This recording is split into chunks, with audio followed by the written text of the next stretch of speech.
Hello guys, আসসালামু আলাইকুম। প্রথমে আপনাদের তিনটা স্কিল শেখাবো। প্রথমে ট্রেনিংয়ে চাপ দিবেন, ট্রেনিংয়ে যায় ফ্রি ট্রেনিংয়ে দিবেন এই যে এইখানে, তারপরে স্টার্টিং, তারপরে এরকম দিবেন, বল পাচিং দিবেন।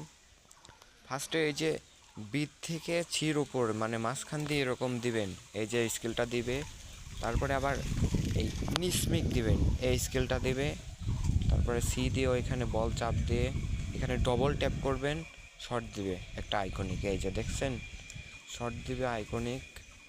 সেটা হবে বাইসাইকেল, আবার ব্যাক কিক এরকম। বাইসাইকেলও দিবে, আবার ডাইরেক্ট শটও দিবে।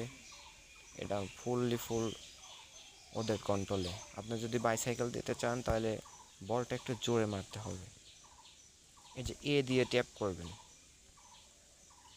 এ দিয়ে ট্যাপ করলেই হবে বাইসাইকেল। বেশিরভাগ এ দিয়ে ট্যাপ করবেন, ম্যান অনেক বেশি থাকতে হবে। এটা বাইসাইকেল হবে না, তবে হ্যাঁ গুড। অ্যান্টনি গুড গোল দিয়ে দিল।